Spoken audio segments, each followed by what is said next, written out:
Hello everyone. So I'm happy to bring you the transits again. This week we're going from June 17th through the 23rd, and some really wonderful things this week for us, I would say. Not so sure about the dirty politicians, but for us it'll be good. So we have Mercury moving into Cancer, and then it'll connect with Venus, and then we have the Sun moving into Cancer. That's on Thursday. So happy birthday to all Cancers ahead of time. And then Friday, so we have that first day of summer. That I love that summer solstice kind of thing going on, which is awesome. So, but Friday we have the full moon coming in at 1 degree of Capricorn. So it's a packed week. Lots of aspects coming from the moon as it travels through Libra all the way to Aquarius, but that's like late Sunday night. So anyway, let me bring you over my table. We'll go through it one day at a time. Hold on. Okay, so this week, it's the build up to the full moon on Friday, for one thing. It's also the beginning. Well, on Thursday, we'll have the summer solstice begin when the sun moves into Cancer. But meanwhile, on Monday, June 17th, 2:07 a.m., we have Mercury here just now has gone into Cancer, so 0 degrees, 0 minutes. And this happens at 2:07 a.m. Pacific, so 5:07 Eastern, and adjust in between accordingly to your time zone. I have the chart set at the natural zodiac, so it's easier for learning this way. So 0 degrees Aries at the ascendant.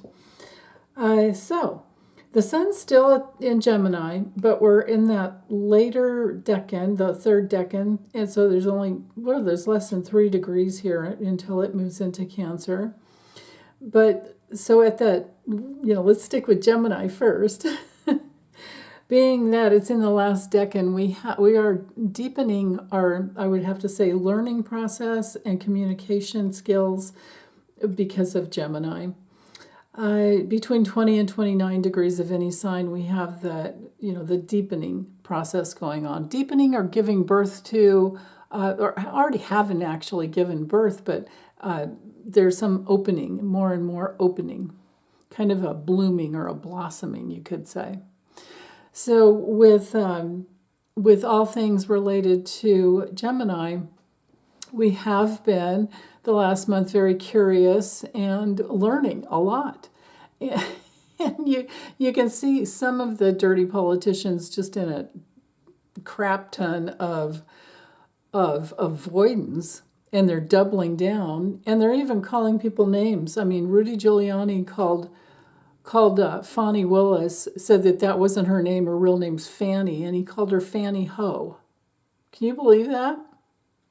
I mean, so obviously he's avoiding what's going on in his life, and he's projecting it outward onto her and anyone else he wants to. And then Trump was out there just using the word bullshit over and over. So this is indicative of the air sign of Gemini just kind of running off. This would be the dark side of Gemini, right? And trying to get their point across, because there's some wounding around not being heard or understood, and they have a hard time committing to something that is of truth, and they aren't really learning anything. They're going at it from the wrong direction.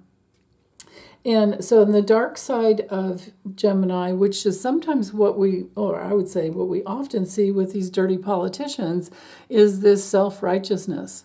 We're also seeing it with, and I'm also tuning into the opposite polarity of Sag, the religious right, or actually the abuse of religion, is what I should say.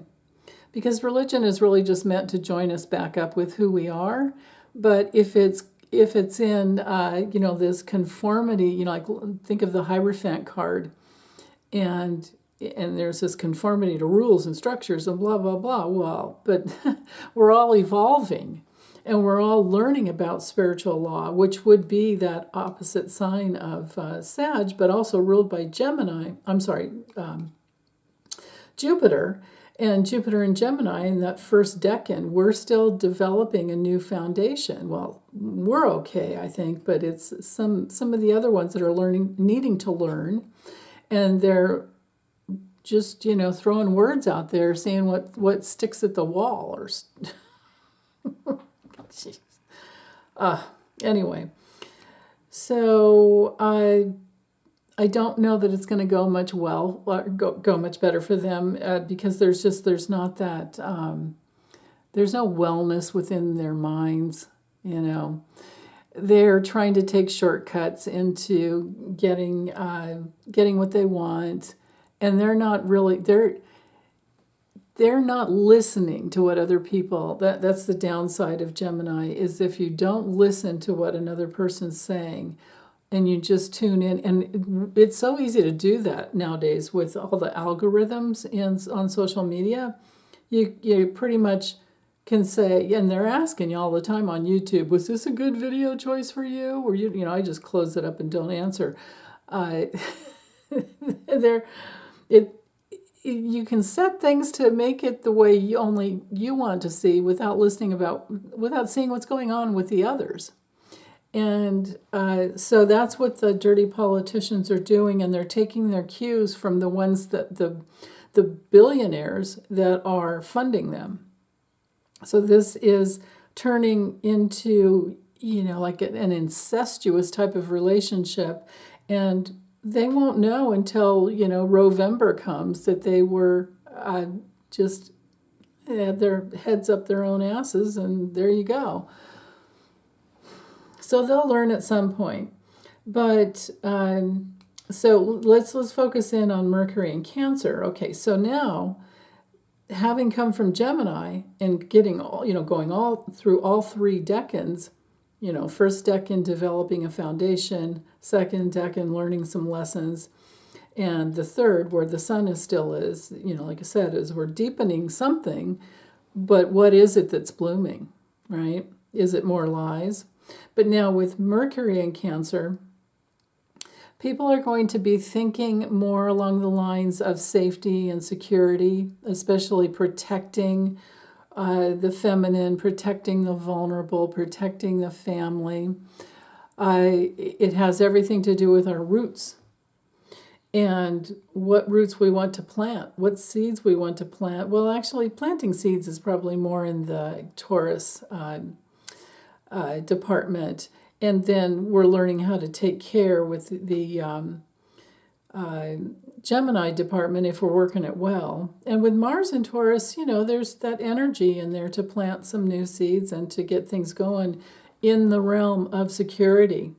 But then here is, because without a stable foundation and stable security, we don't have anything to nurture. And that's the hallmark of Cancer. It's the sign that rules the mom and the whole family, actually. But without a mom, you don't really.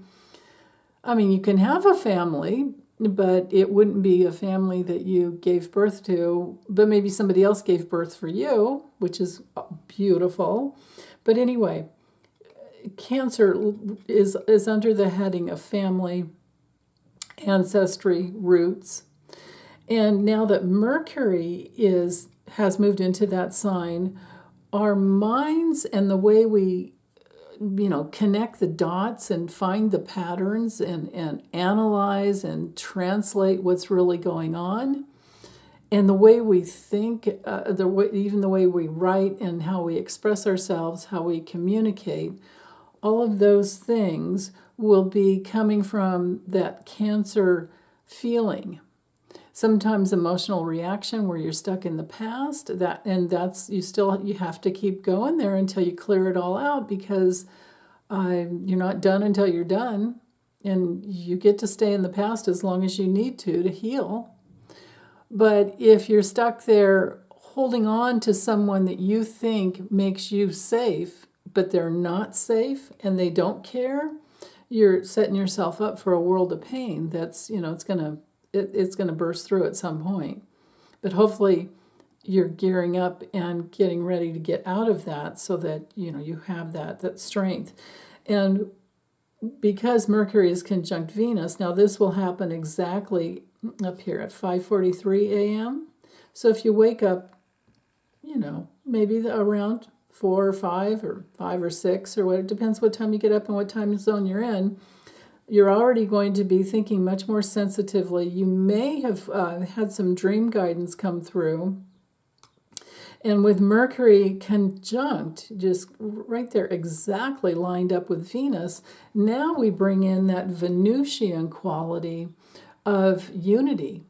And we want harmony. And we're making comparison values based on what we feel, because we're hypersensitive, or much more sensitive. And, we're talking empathic abilities when it comes, to any of the water signs, Cancer, Scorpio, or Pisces. And because we have both Venus and Mercury squaring Neptune still, right? What's happening here, well, and this will continue on, but what's happening here is there's a tension field around, and this is why I was thinking that there might be maybe some weird dreamtime guidance that could take you a little time to figure out what the dreams actually meant. And you might have to put yourself in the position of all the people in the dream to find your different perspectives with each person, because we can look at dreams like that. That is one really valid way of interpreting our dreams. So anyway, squares bring in tension fields where we have to make a choice. We're over here seeing one perspective, and now something else has come into view. Well, it's more like, Mercury and Venus are finally just squaring Neptune. Neptune is so much slower moving planet, and it won't move into Aries until March of next year, and it still will have some retrogradation back into Pisces in October of next year, but then it won't finally stay in Aries until January 26th of 2026. So it's important that we address this all the time, because with Neptune at that 29th, that anaretic degree of Pisces has everything to do with our empathic abilities, with our compassion, with our sensitivities. And it's very, very intuitive, very altruistic, very intuitive, very inclusive. It's good for, but it does make us so much more sensitive too. It just depends on where this is transiting in your chart. What house it's going through. But bringing in the square, or actually Mercury and Venus now squaring sensitive Neptune, we have opportunities here, but through it, via a tension field. It won't be an easy opportunity, but it's there, and it needs to be addressed, because it's all about thinking in the future as to, how do I stay on my spiritual path? What is it that I need to grow? What type of growth needs to be accomplished? How do I grow so that I can stay on my spiritual path?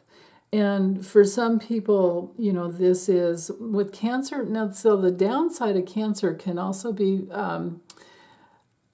it can be challenging in the sense that sometimes people are so connected to it can be like the downside of Sag sometimes, where people are so connected to their home, like their homeland, like only the USA is great, and and it's just a bunch of baloney.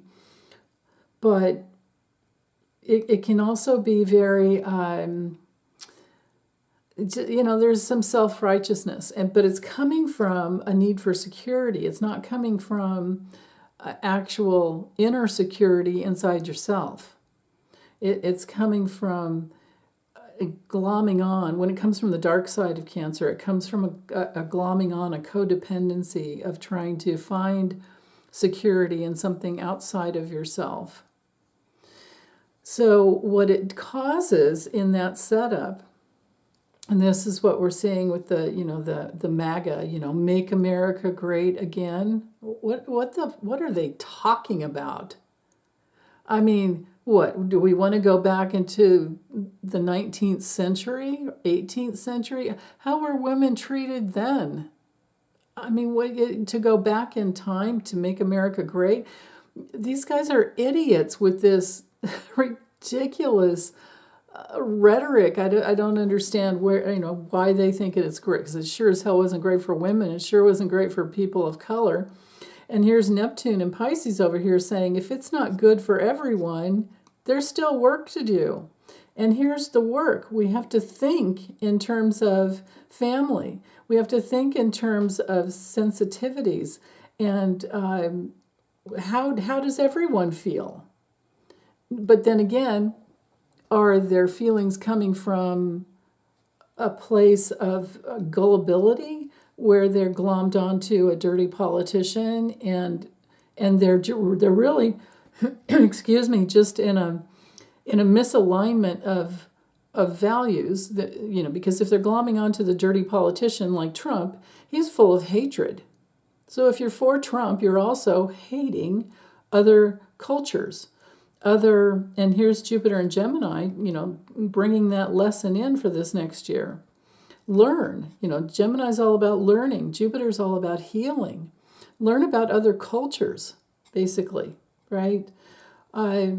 Let people live. Maybe we're all here. I mean, this is what I believe, that this is an Earth school, and we're all here with equal rights to learn whatever we need to learn in order to heal our particular issues in our souls. And other than that, just let everybody do their thing. And why do you want to tell anyone else how to live, right?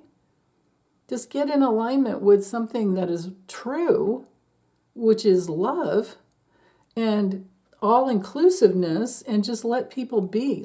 You don't tell people not to be gay. Don't tell people not to be expressing themselves in whatever way they want to, as long as they're not hurting someone.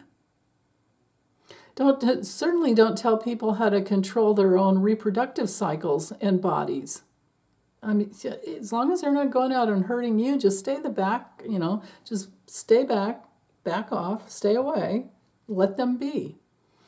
And please don't even have an opinion about it. With all this Gemini energy that we have moved through just about, but Jupiter's going to sit there all year, giving us the opportunity to heal and to learn, and to open and have some mercy on people who are still learning. Just let them go their merry way.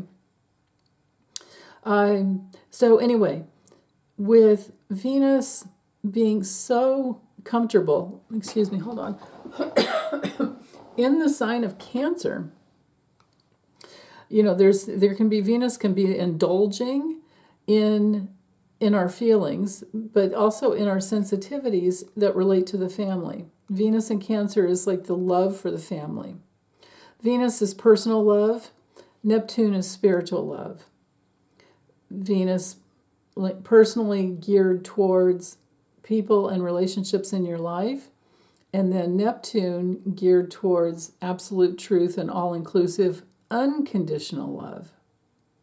So as long as there aren't conditions, but we do have with the squares, we do have conditions on unconditional love. And that, what I mean? That's not the way it's supposed to be. Let people go, let them have their lives. Don't try to, and then also, you just don't try to control, basically, because the downside of Cancer is control, and as well as Capricorn, it's polar opposite. But then on another level, too, on the dark side of Neptune, this is where people get involved in cults. This is where people are put themselves. Now, Trump, he just puts himself in a place of victimhood in order to grift. He has a mental transactional, thing going on there.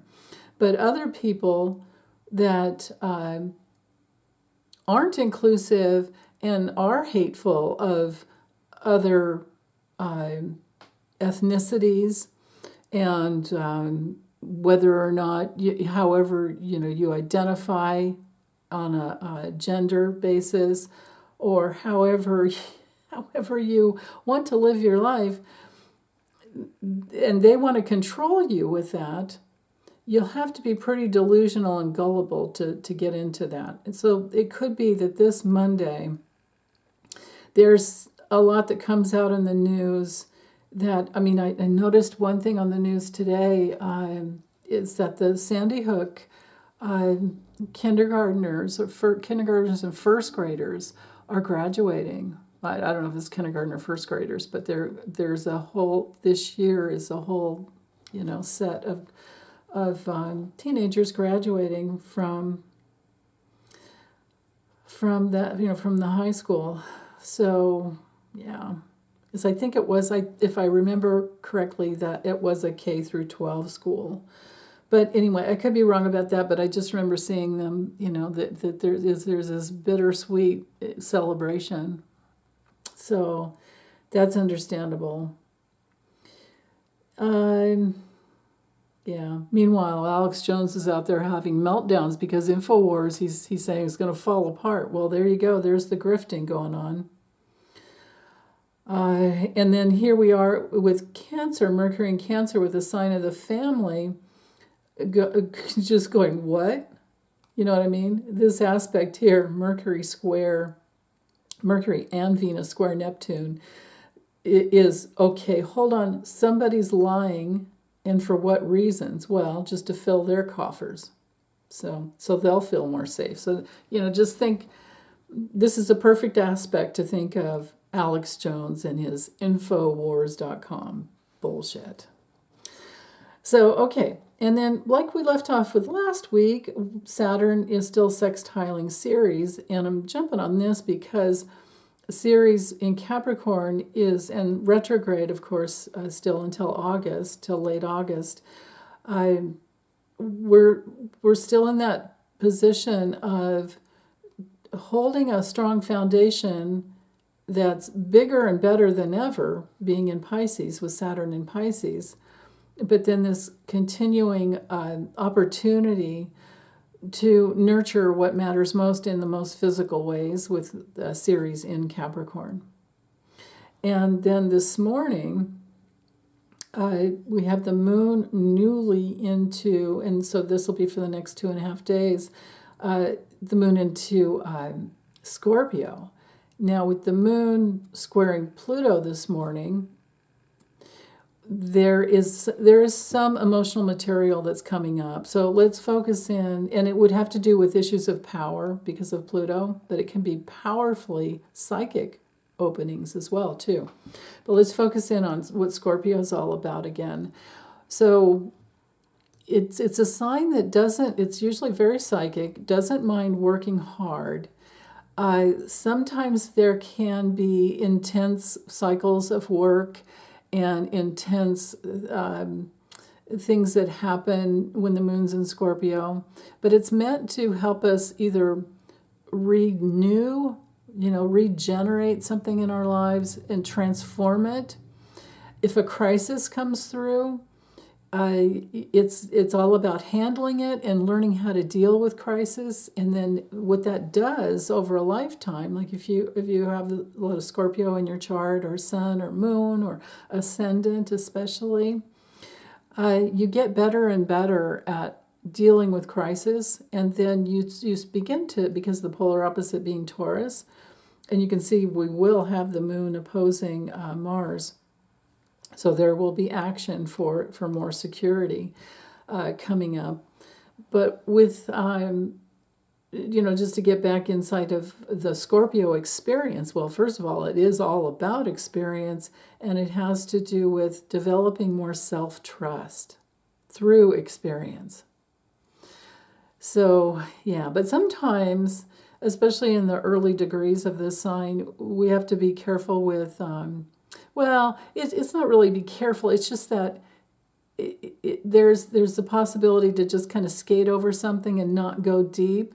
But it'll come back around if you don't want to work with it yet. And there's no judgment. It's just life. But usually when we don't go very deep, it's usually because we don't have time, we're focusing on something else, and it will come back around, so there's nothing to worry about. But it can be, it can be about a fear of betrayal. If we don't go deep, it's because maybe we just don't want to, maybe we don't want to get into our fears, because it is a very intimate sign. So the next couple of days, we're going to be working on that. Now with Pluto this morning squaring, there can be some challenge to somebody who seems to be in control, and they're not thinking about the future, and you can see deeply and understand deeply, because the moon is all about those hunches and feelings, and sometimes the feelings in your bones, and it's very intuitive. Scorpio is very intuitive, deeply psychic. So then we have this square over here to Pluto. This could be somebody in power, and they're probably withholding information or resources just for their own purposes. This can be, something that we see on, in the morning that's on the news. Yeah.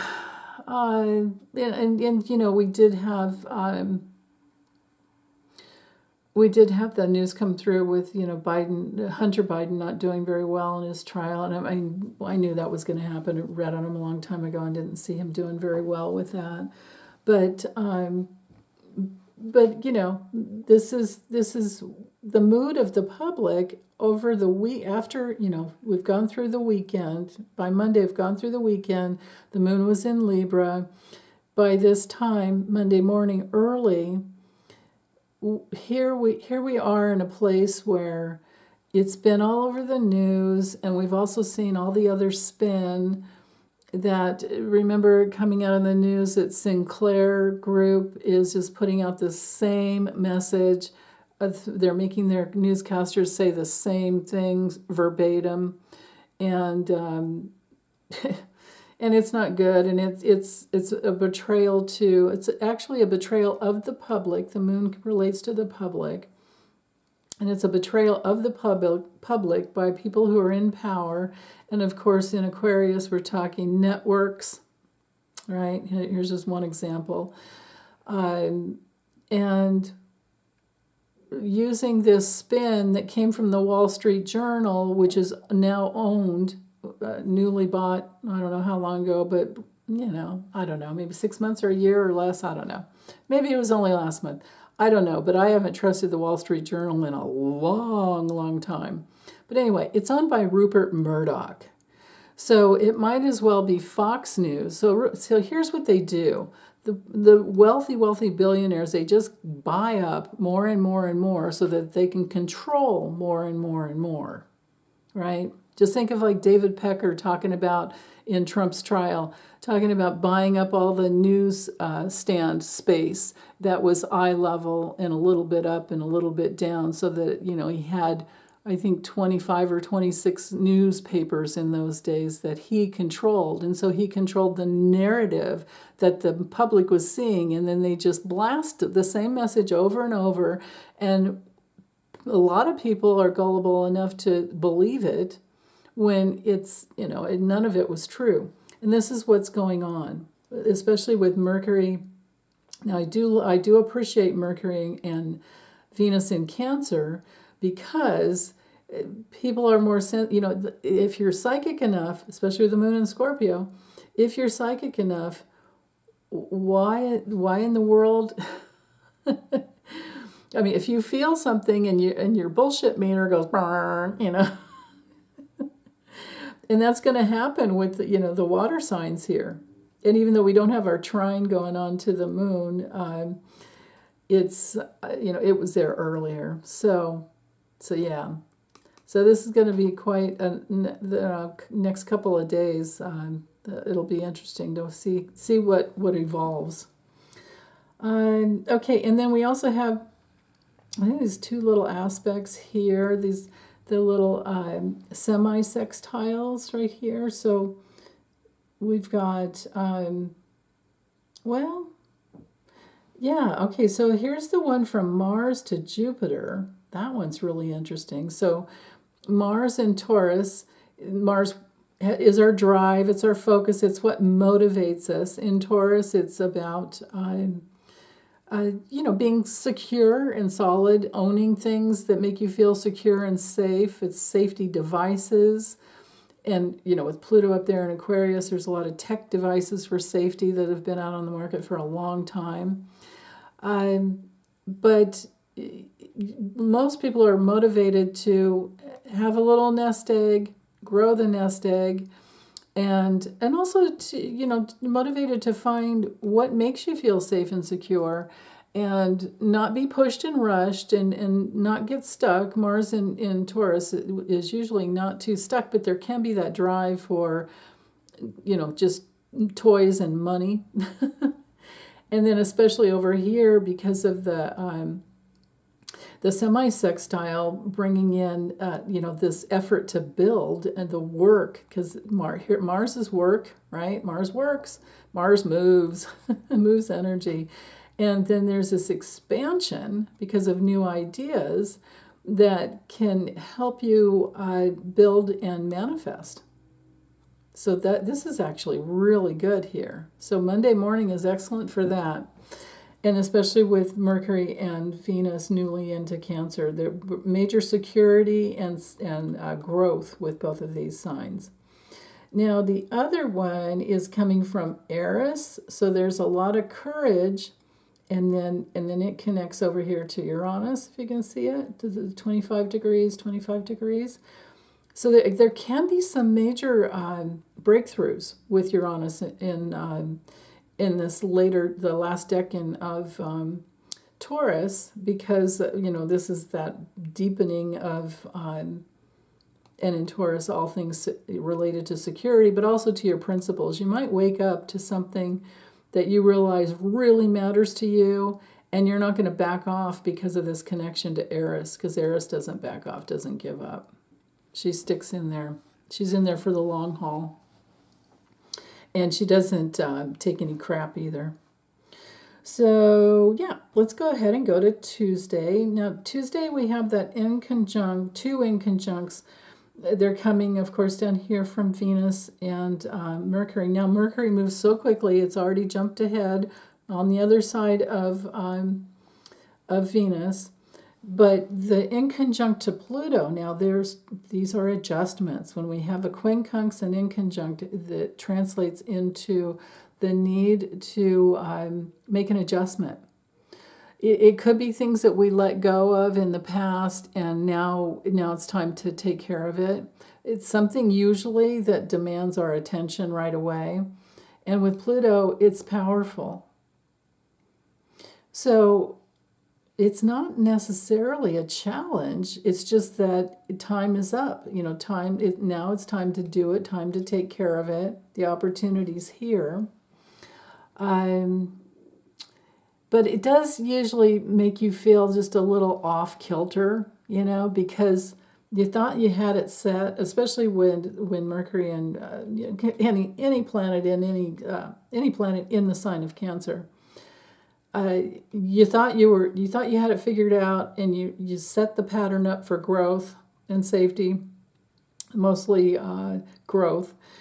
But then somebody who has more control over the situation comes in with something, and you're like, oh crap. And you're not the one that really can control. The only thing you can do is control yourself and make the adjustment yourself. So it could be a scheduling difficulty that happens, or somebody that you were waiting on. Maybe you were waiting on a home loan or something like that, and then you get this news that, well, yeah, you can have it, but it's going to cost you a lot more than you thought, and then you have to adjust and make plans accordingly. So it could be something like that. Now, the best way to work with the energy with Pluto in Aquarius is just to see the big picture. Do your best, because Pluto's all about controlling yourself and bringing in whatever can bringing in ideas and attitudes, mostly those deeply held attitudes that can be adjusted. Sometimes you just need an attitude adjustment. And with Aquarius, all we have to do is just think outside the box. Just get out of the, because Aquarius is ruled by Uranus, so you can kind of just think of putting Uranus and Pluto together, and which it breaks open the powerful thing that you thought was in control, and suddenly we have something that's very innovative, might be very genius, and definitely works towards independence. So maybe, and here's just a crappy example, but maybe that home loan that you thought was going to be the thing that was the best thing in the world, and then now you realize with the reading the fine print, what it's going to cost you in the long run, in the future, and all of that, you start looking at the big picture, and then you go, no, I think I'll just hold on and pay what I'm paying now, even though, because maybe your payment is really high, but you'll be paid off sooner,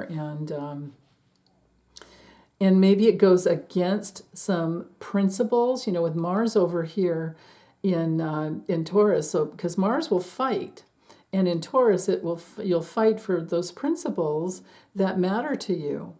So if it goes against your, the principles of life, that people don't grift off each other, and you don't try to take advantage of others just to be greedy, right? If there's some greediness going on here, most people will make a different choice just because it goes against a principle. So, okay, let's see. We also have the moon in the sesquisquadrate, sesquisquare, however you want to call that, 135 degrees. This is a little bit of a detour or a disruption, and it is connecting to Venus. So again, Venus in Cancer. What do you really want for your home, for your family? What type of home life do you want to experience? How much harmony can you handle feeling? It moves towards anything that makes you feel satisfied. It's good. It's really good for cooking. It's really good for getting, I don't know if it's so great for a diet, but it's great for figuring out which yummy foods. And if you can't digest them well, then okay, can't do that one. That could be part of it here. But usually with Venus, we're just in that place of, also relationships. So this could be cooking with family. This could be, and then somebody says, "Oh, I can't eat that," so then you have to adjust a recipe. This is just a silly little thought.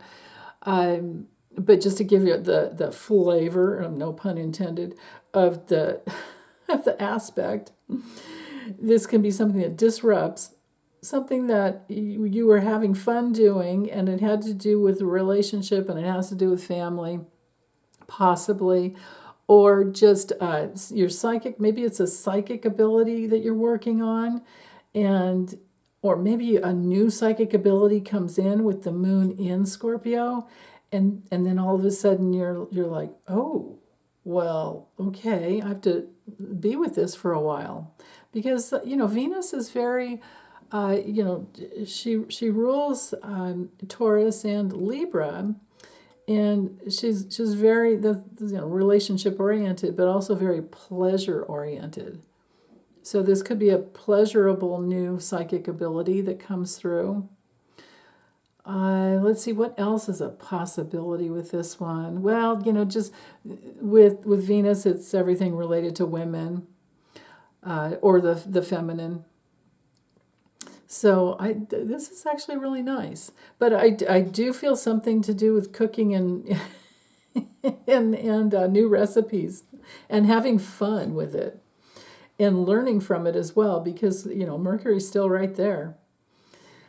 So yeah, and then you can see we still have that one little semi-sextile here going on from, and this one will be here for quite some time because Eris is just going to sit there for years, and Uranus doesn't move that quickly either. So we can keep planning for this, keep planning for developing something new that you're building and you're working and you're manifesting. So have the courage to believe in yourself and trust yourself and keep opening to more and more ideas. With Uranus here, this can be, Uranus is our change agent, and Uranus can help us to wake up to something new that's a major breakthrough, and it can help us to turn things around as well. Like if you've been in debt or you're having trouble with your health, with Eris here, you can have the courage to look and see, like what the truth is. If you can figure out what the causal factor is that usually that got you into debt, and maybe it is a health issue. Well, then from there, okay, I have to figure out ways to create more health in my life, in my body. And then from there, that changes, that shifts everything. Even though, there's still be work, to clear it out and have that new life coming through. But Uranus is all about creating new lives. We can have aha moments and flashes of insight that helps us to bring in more courage. And and then looking forward on a political level, looking forward to Rovember. Yep, some people are going to be shocked.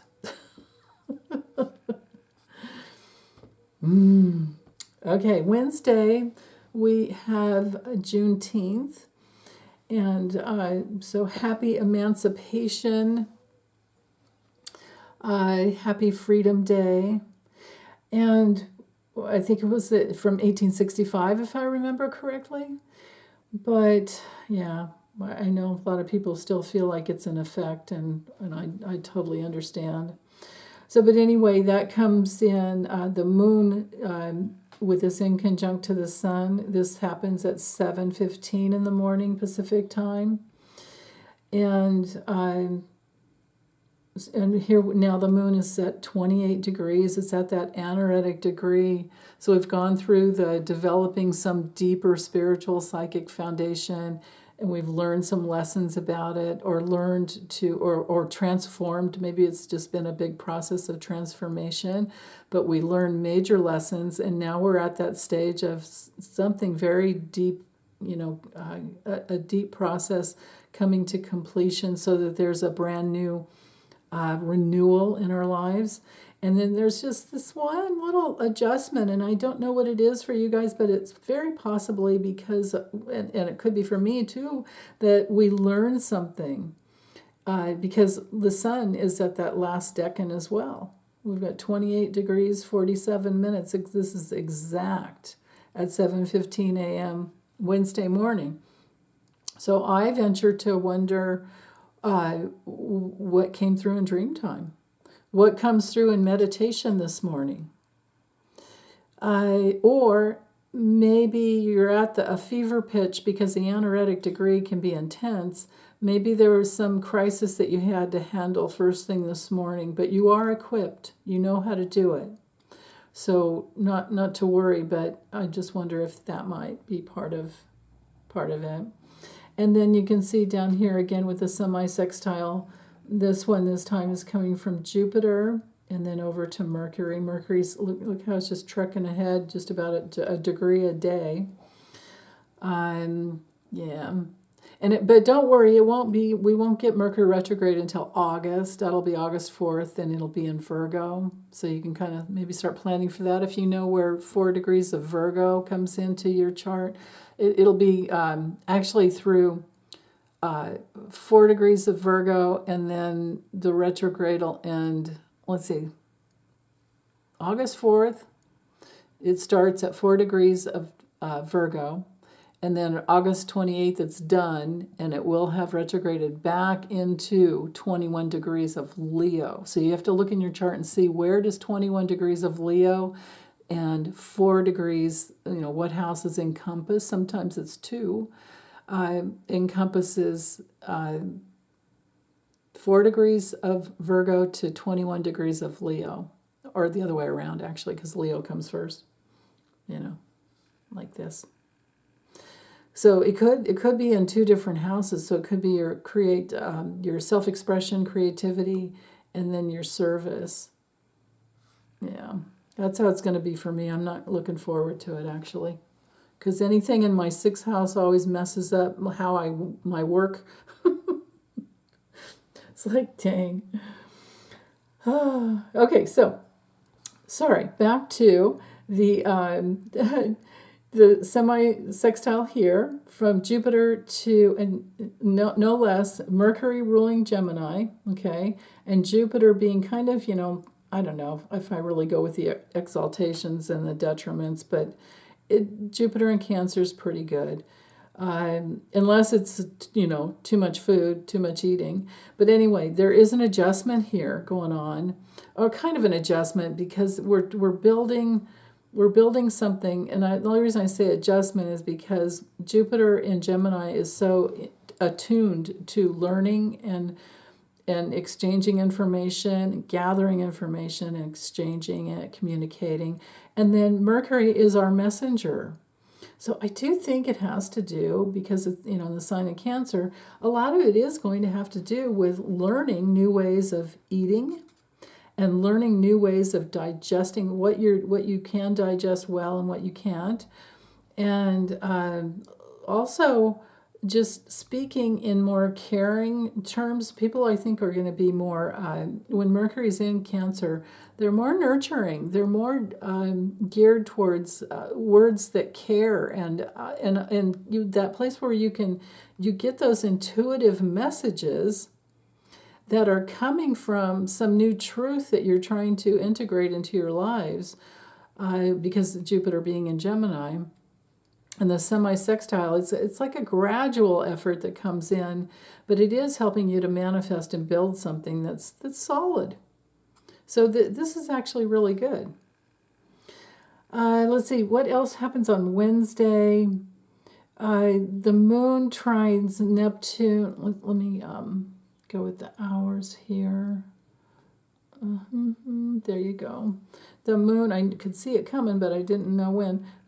8:15 it starts, but I think it's probably 19. Yeah, if I go one more hour, yeah, I think there we are now. It's about exact right there. So the moon trine Neptune, and again, the moon at that 29, that anaretic degree, that nth degree of Scorpio, is really, really good when it comes to, like I said, transforming something, bringing in refinement into a project. Maybe you had to take everything apart while things were in Scorpio on some project, and then start over and put it back together, and now you're, the polishing, finishing touches, whatever it is. But it's all, Scorpio at the best is all about, more harmony in life, but through working out the bugs and maybe sometimes some conflict. But yeah, there can be some major refinement of opportunities that suddenly flow through, and your guides and guardian angels in dream time are helping you, and they're helping you with meditation, and they're helping to just, organize a nice flow. And this is super, super, this morning, super intuitive with that trine from the moon to Neptune. And then also, and it, earlier in the morning, like if I were to go back, let's see how far back I would have to go to get the trine to Saturn. Maybe it was even, like Tuesday. Ooh, in conjunct Chiron, yeah. That's the thing. I mean, man, you could sit and just go through the transits of the moon and really get somewhere. Okay. Tuesday, 2:15, there was the trine to Saturn. So there was a building opportunity there. I like that. That's really nice. So remember that, actually Tuesday. I know this chart here says Wednesday, but it's Tuesday. 2:15 p.m., somewhere abouts in there. 1919, actually probably about 2. So yeah, cool. So building something solid there. Okay, let's get back to Wednesday. There we are. What was it, about 9:15 I had? There's 8:15. 9, oops. There we go. I went back instead of forward. So that's nice there. And then I did cover the inconjunct, and the semi-sextiles, covered that. So let's go ahead and move forward, because this day actually is well. Let's get on board with Juneteenth and celebrate freedom of some type in some level, any area of your life where you feel, or actually maybe we could make a list of all the ways that we really are free, because we're always free to respond to life in a new way.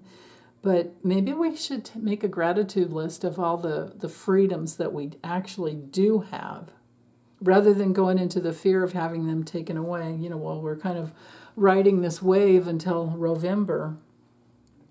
So, okay, Thursday now it's the first day of summer. The sun is at 0 degrees Cancer. This comes in the afternoon, though, 1:15 p.m. And so with the square over to Neptune happening, again, this goes back to that, maybe a little bit of a challenge with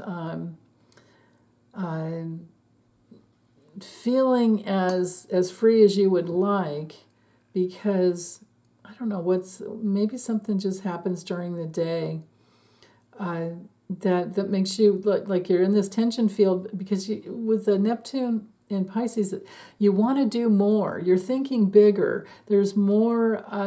You're including more and more and more into your life, and you're opening up to all the pure positive, potential that you could bring in. That it's all inclusive, right? Pisces is it's water, but it's mutable water.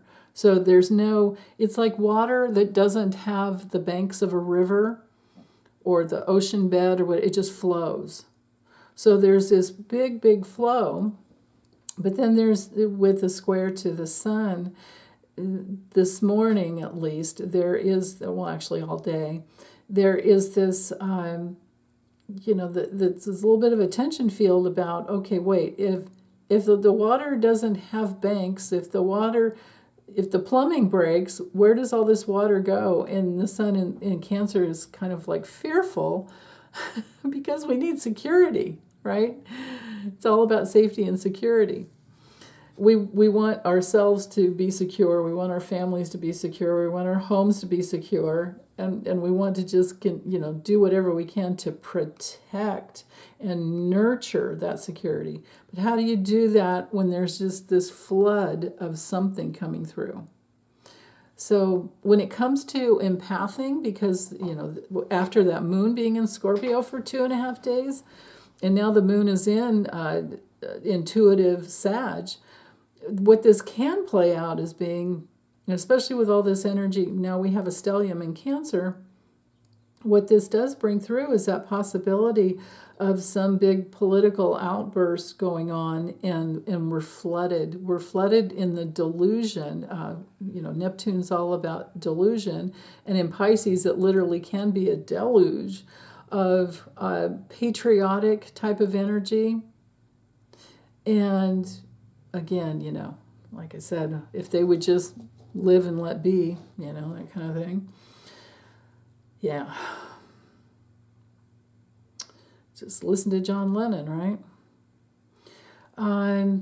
But yeah, so I'm not sure how it'll play out for you guys, but I think it's possible that, it's beautiful to have the first day of summer. But then again too, what if it's too hot? And what if there have been floods in Florida, in southern Florida. I'm really concerned for a lot of people that live there that I care about deeply.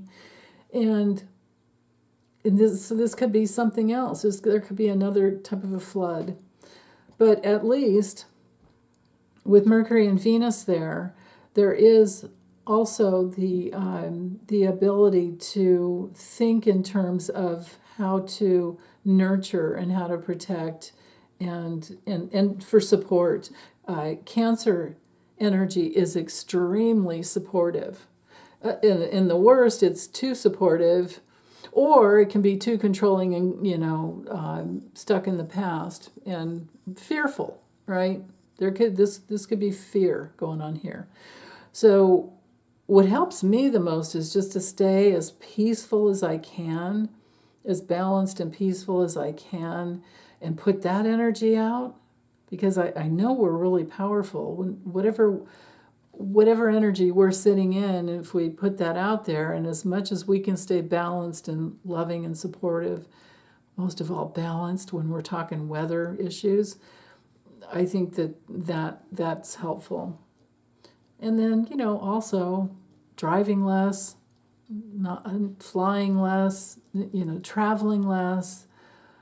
Yeah, I've been pushing my limits with keeping the air conditioner higher, and I never had any problem with the heat. I like it cooler. I like one of those weirdos that turns the heater down to like 62, 61 in the winter and then just sleep under a big comforter.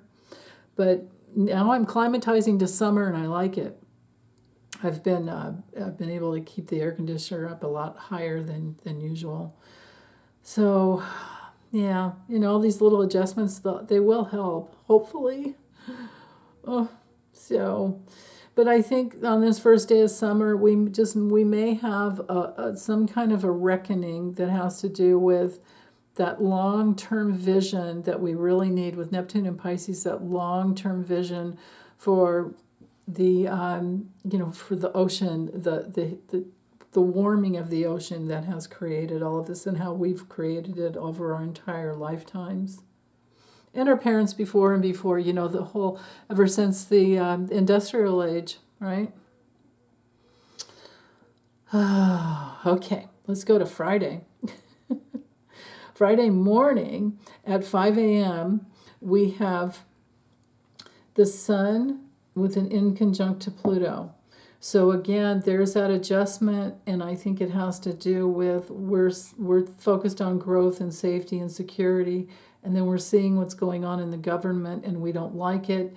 And maybe it's the government that needs to make adjustments, but they move really, really slow. But this would be a day to shine your light and put it out there that you do believe in climate change. If you do, I'm not going to tell anybody how to think and what to do, but this would be a good day to shine your light as to how to create more security in the past or in the future, based on what we've learned in the past.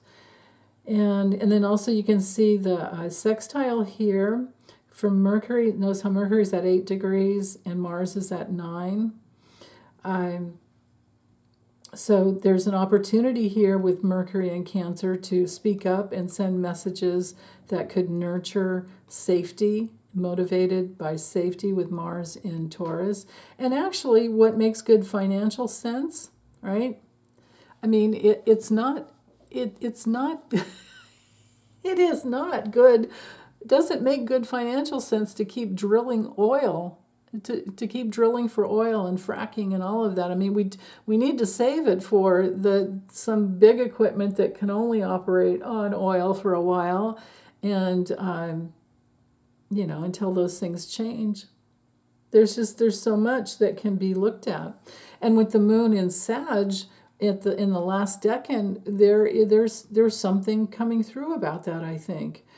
Because of the trine over here to, notice the exact trine to Chiron. And Chiron in Aries, just, moving forward, we need to remember that, all things matter. With the moon and Sag, it's like that intuitive, both two fire signs, one just go. And then the moon and Sag is like, go this way. And so what do you want to do today? What do you want to get done?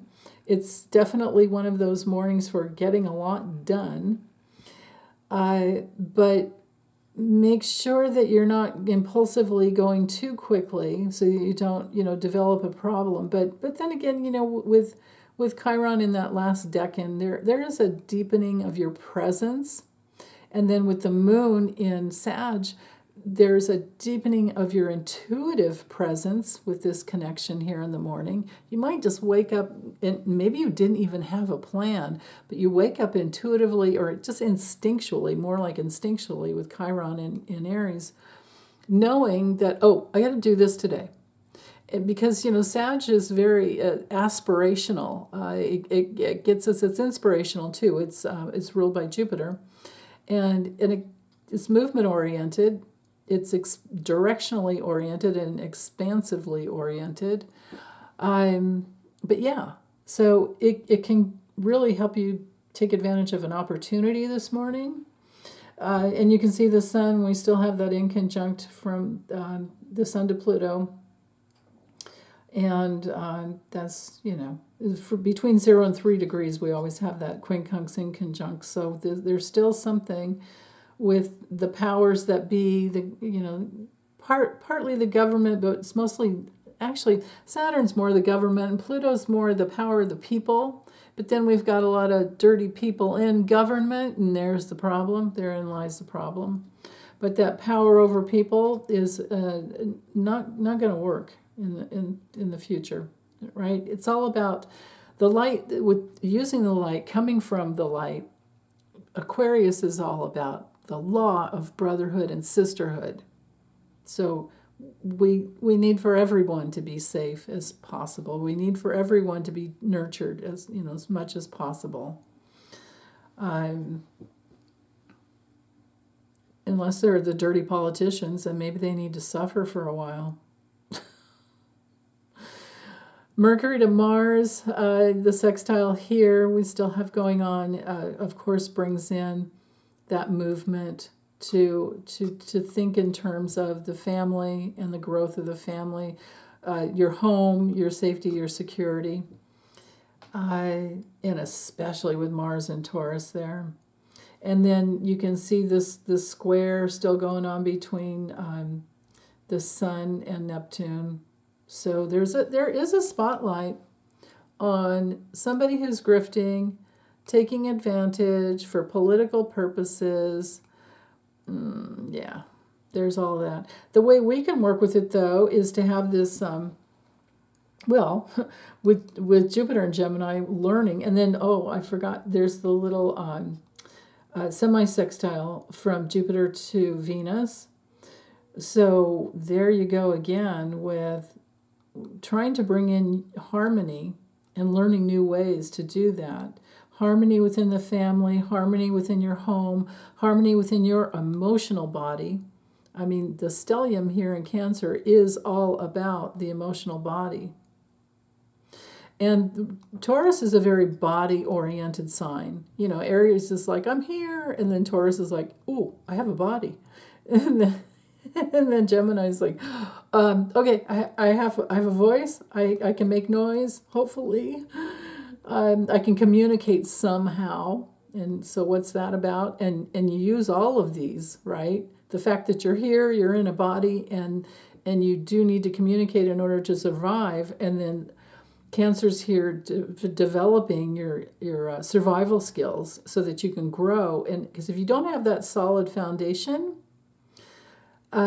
especially built to protect your body, then you can't move on, and you can't, there's no, this whole lower hemisphere of the chart is very personal. And to the degree that this is healthy, then we have healthy relationships, and, and our outer world is enhanced. So, yeah. Let's see. So that was to the Chiron, Mercury to Mars. Anything else for Friday? The semi-sesquisquadrate here to the moon. Well, that could be a little stubborn. but it could just be because there's some kind of disruption. But it might be a good disruption because you found a new way to go that brings in more safety and security. So maybe just allow yourself to stay open, especially later in the day. Yeah, let's see. What else on, let's see, the moon's here. Oh, that's gonna, let me go forward a little bit. So I am thinking it's probably, oh, there's the trine. Okay. So with the moon trining Eris, this comes in at 7 a.m. So first thing in the morning, or later morning if you're on Eastern, if you're on the East Coast or Eastern Hemisphere, we're dealing with an intuitive directional focus, navigational focus, and there's more courage to stay on track. So that's interesting, and that's good to have first thing in the morning. And then there's also the inconjunct quincunx, so there's an adjustment because of some intuitive hit, some aha moment, and it might have just been right in the body, like you just know, and there you go, literally. That's cool. Let's see, what else? I want to keep going because I think the moon's going to hit us up with some more. I could see a square coming in to Neptune. There it is. That happens at about 3 p.m. 21 minutes. Yeah, close enough. Yeah. So anyway, the first hit is at 3 p.m. The moon squaring Neptune, and at the moon at 29 degrees, at that anaretic degree. Well, okay, things can get intense as far as trying to get somewhere. But we have to be careful when the moon is at that anaretic degree. The downside of Sag has to do with kind of, wasting energy. You could be careful in the afternoon about getting sucked in to somebody who is playing the victim card. And they see you as either going in the wrong direction and they want to tell you da-da-da-da-da because they've got this opinion. It could be something like that. And it's Friday night. People are tired, and when you're tired, you let your guard down and maybe that's a good thing. If it's spiritual transformational work, it's good to let your guard down if you're with people you can trust and you're processing through something. Or if you're doing it alone, this could be what the tension field is. But also could be challenging because, Mars, look how Mars is exactly sextile Mercury. So this could be an opportunity, for communication to come through. And just because it's a sextile doesn't mean it's always harmonious. It just means it's an opportunity. What? An opportunity to talk about what you feel, and you're willing to fight about it. So you want to be careful there. And especially there's this semi-square back here from Uranus to Mercury as well. So there's action here, Mercury to Uranus, that, acting quickly based on feelings, which could be an emotional reaction. It doesn't have to be a pure feeling. It could be emotional or a love feeling. It can be an emotionally reactive manipulation is what I'm trying to say. So, yeah, you just remember, if there's covert aggression, covert passive aggression.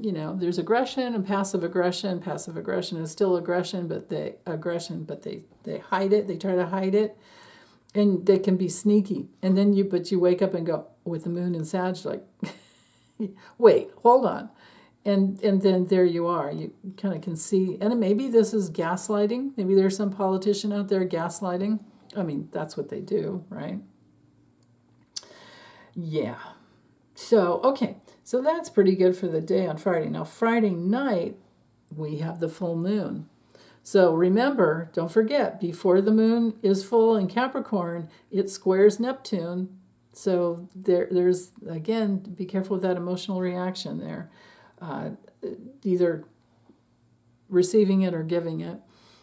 Okay, but you know what? If you do have an emotionally reactive experience, use it, because if you get inside of it and understand what the cause is and process it through, it's freeing. So I never want to say to not feel or not process through, or not acknowledge what you're feeling, because we can't heal until we feel. We can't heal anything that we've numbed out. So anyway, the full moon happens at 6:08 p.m. Friday. Okay. But we'll be feeling it for a couple days before. But it's going to be in that fiery Sag. But the moon in Capricorn, with all these other aspects, will be that now, and it's Friday night. All I can say is, unless you're a night owl and you don't mind working at night, I would say use it to make lists, because this is cardinal energy. This is so much movement-oriented energy to get something done, and this is the beginning of the process. So even though it's full, it's still going to be, for the next 2.5 days in Capricorn, and it'll go through the whole range of the sign. So this is this beginning. It's the full moon developing a foundation, because it's at that 0 to 9 degrees, that first decan. So we're developing a foundation of nurturing, compassion, psychic ability, empathy, nurturing more and more opportunities that you can, especially with the stellium here in Cancer, nurturing the ability to create even more security. And what are you going to do? What work will you do to have that? Right? Because we always have to work for it. And that's partly, with Mars and Taurus, we're going to be learning. Everyone's going to be learning more and more about that, and that's a good thing. If we want health in our bodies, we have to work on. We have to be careful what we put in it, because it is that whole. It's like nurturing the way the systems of your body work, create health. So there's that, and then we also have that inconjunct still going on, right? It's just now finally, 7 degrees. It's not even still exact with the Sun to Pluto. So adjustments to ways to thinking outside the box, new ingenious ways to invent something. There'll be adjustments, because with the Sun in Cancer shining the light, now, this won't be good for politicians. It's going to be one of those weeks, the whole week, and it may just come to the fever pitch, with the full moon on Friday night, where, dang, we've seen so much happen, seen and heard, and so much has been happening. And, yeah, my goodness. And then, in the beginning of the week, we're coming off of Father's Day weekend, and, that's can sometimes be challenging, because, celebrating so much that we love celebrating, on Sundays, sometimes that makes it harder on Monday. So, and this looks like a pretty packed week again, as far as working, and then the full moon in Capricorn. Capricorn is all about work. It's about being willing to focus on your goals and creating structures and making plans. Now, in the first decan, of course, we will be wanting to make plans. That's what I was saying. It's Friday night. I don't know that you feel like working on Friday night, but I would make lists. When a new idea comes in, just and maybe you're thinking of remodeling a part of your house, or revamping something in your apartment or your condo, or or just your room, whatever it is, or maybe there's one room you're doing, or maybe it's a closet, I don't know. Um, you might want to be careful about working too late that night. Or just make the list. Get the plan going first. That would definitely, the full moon at 1 degrees of Capricorn would definitely support that. But it is, Capricorn is really just the best sign for bringing in new opportunities and shaping and molding those opportunities. The structures of life. Because of course it's ruled by Saturn.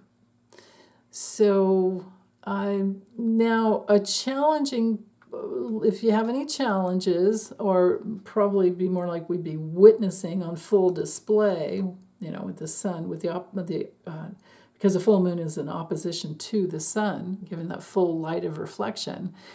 The dark side of Capricorn can be materialism. Just think the devil card in tarot, where it's, just materialism and being a prisoner of form and abusing other people and resources and being like the wannabe dictator and basically trying to control and manipulate.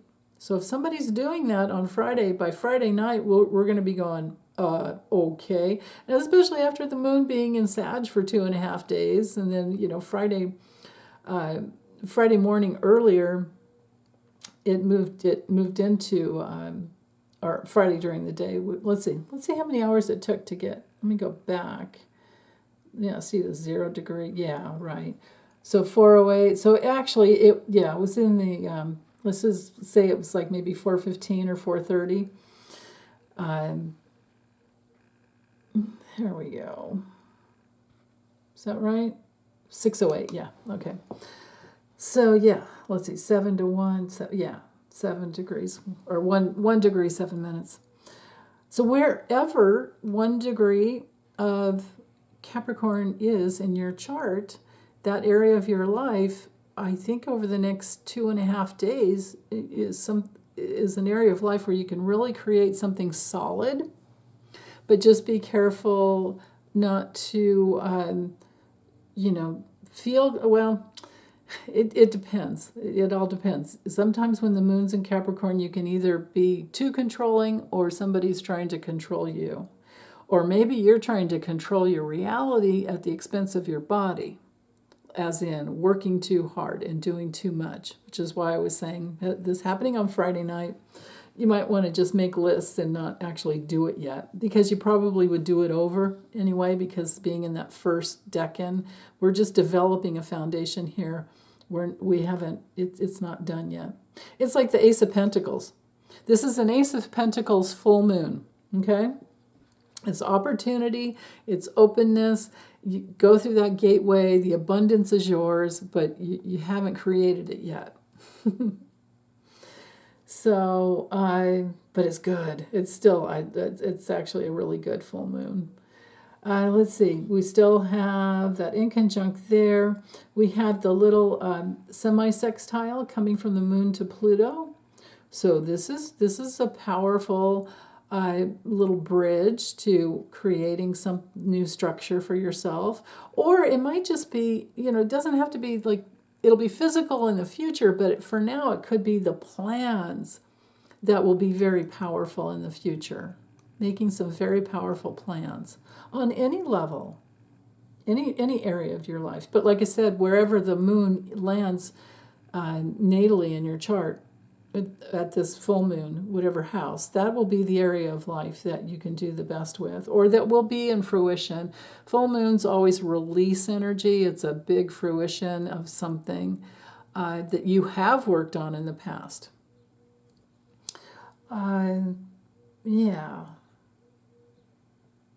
Something big coming, big and solid that could be coming through. So let's see, is there anything else? I think I've already covered, the other aspects. Okay, let's go ahead and go to Saturday. And then Saturday we have the moon still in Capricorn, of course, but now it's opposing Venus exactly. So there can be some confrontations between the plans you want to make and maybe getting support to, or the plans that you have, and then getting the support to bring it through. But if you're willing to, just keep working both sides, like on the moon sometimes rules the public. So it can be, but it's usually the women in your life too. So it could be something to do with like the public opinion, or something about the feminine that comes up today. For us personally at home, this could be a wonderful day for getting a different perspective. Like if you're a man, ask the women in your life, or if you're a woman, ask the men in your life for how they feel about a certain thing, and getting those two sides of the two different perspectives. Then we can have a breakthrough, because the oppositions can lead to breakthroughs. Just think of a mirror here and a mirror over here, and see how you feel about it, and would it work for you? Because the moon in Capricorn is definitely wanting something solid, wanting something that will actually work. Otherwise, why invest your time in it, right? So yeah, okay. And the moon also, and this is at 4 a.m. I set this chart for. Probably Saturday morning you wouldn't wake up that early. I will, but you, hopefully you won't. It's usually 4 or 5 for me, no matter what day it is. So anyway, Jupiter quincunx conjunct the moon. This can be learning something new in a very big way that leads to, now there's an adjustment that will be made, but it's because you've learned something new, or there's been communication from someone, and then it kind of has a plan altering experience or possibility. Yeah. Now the moon's still in that first decan, so we're just developing the foundation anyway. We haven't poured the concrete yet, okay? And then Jupiter over here, there's a lot of talk about it, and there's a lot of information gathered, and there's a lot of working the bugs out, thinking of both sides. With Gemini, we're thinking of both sides. But then there's some adjustment because we learned something new, and it's like, oh, okay, it's good to know now. Right? I don't really think this is a bad inconjunct at all. But then Pluto there, still with the Sun, yeah, that's happening. So this is lasting, because it's it's at 0 to 3 degrees of an aspect that and the Sun just recently moved into Cancer, so there's that. So security versus who's got the power. Yeah, okay. Sunday we have Mercury here in a T-square to the nodes, to the nodal axis. And you can see that that inconjunct to the Sun, that adjustment. I really do think politically this is going to have to do with a feminine pregnancy. Cancer is all about pregnancy, gestation, family roots, and then the powers of people that are trying to control things. I think there's more that's going to come out about Alito and his darkness, and his wife, right? Oh man. So it goes way back. He's the one that's responsible for writing the text for the removal of Roe v. Wade. And he's the one that's been in alignment with that Hale, just this masterpiece of bullshit as to what women are to men. And so there's going to be more about that. I think this is going to be the whole week-long thing. And it might, we've got the crescendo coming up It'll still be here Monday morning. So, but anyway, back to the T-square. Mercury, communication, thinking, connecting the dots, with all things relating to the feminine. And we're thinking of the past. We know where we've come from with, again, the atrocities to relationship. And I mean, just think of all these young people now that if women are worried about not getting birth control, and men are probably thinking about, well, what if someday I wanted a vasectomy and I couldn't get one? People are thinking in those terms of future security, because it's the Mercury is connecting to the south node of the past and the north node of the future, and it's no longer us versus them. It's like it's we, and what do we do? Because if we don't stick together, we don't have a democracy. It's we the people. Pluto up here in the most powerful position, if we're coming from the light, in the most powerful position of Pluto in Aquarius, this is we the people, humanity. And there's a light, I think, shining on that all these days, and then even going into next week, so that we can talk about it, think about it, plan for it, and deeply understand what is going on.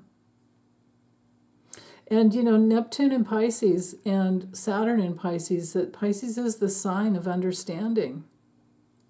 It really is. So, they're still 10 degrees apart, but at some point we'll have that conjunction. And that's going to be challenging for some people in a cult, because Neptune can be like mass unconsciousness. And Saturn in Pisces, I mean, this could be like the government trying to victimize the people. But that won't, we won't have that conjunction for quite some time. So we do have a lot of time. But meanwhile, the gaslighting Trump campaign, they're going to just use it to, well, eventually dissolve and bring themselves down. But meanwhile, they're going to use it to grift, get as much money as they can. My gosh, I don't know how some people sleep at night. Now, we can also see the moon is on the other side of Ceres, and now the moon in Capricorn is at that, we're in the third decan. So we are deepening something that we have really been wanting to nurture. And the moon is headed towards Pluto, but that won't be until next week, until Monday. But just to, see it coming there, I think, let's see. Let me go ahead one whole day and see what happens. Yeah, see what happens within 24 hours. The moon is on the other side of Pluto. So for this Sunday through, Sunday night, thinking of what would make you feel deeply effective with obtaining your goals. What are your goals? And then when the moon moves to Pluto, or moon gets close enough to Pluto, this can be very, very powerful. The moon conjunct Pluto in Aquarius can bring through powerful networking, powerful ways of enhancing your plans, powerful ways of collecting new opportunities, or inventing, I should say, new opportunities to individuate. Because, Aquarius is all about individuation. And it could be emotional liberation. When the moon's in Aquarius, it can be emotional independence. That's good. I like that.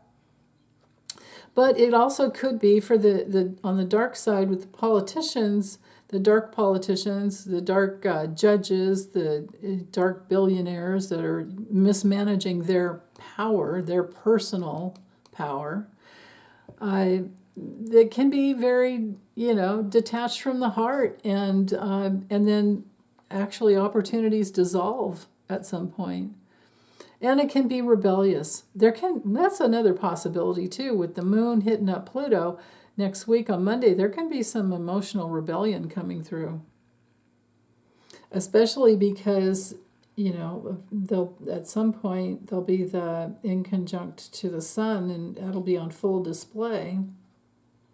But for today, for Sunday today, June 23rd, Mercury there in the center, there can be some need to balance out the past to create the future that you want. And so if you just focus on your feelings, focus on your security, trust your intuition, and allow yourself to be a little subjective for the day, even though the objective energy is here. There will be that adjustment too, to not be subjective, to be more objective with Pluto. Maybe that's the key, is that there's light shining to help us be more objective and see the bigger picture, right?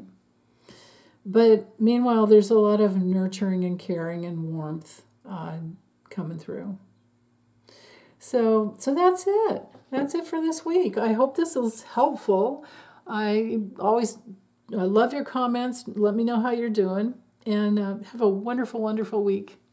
Bye.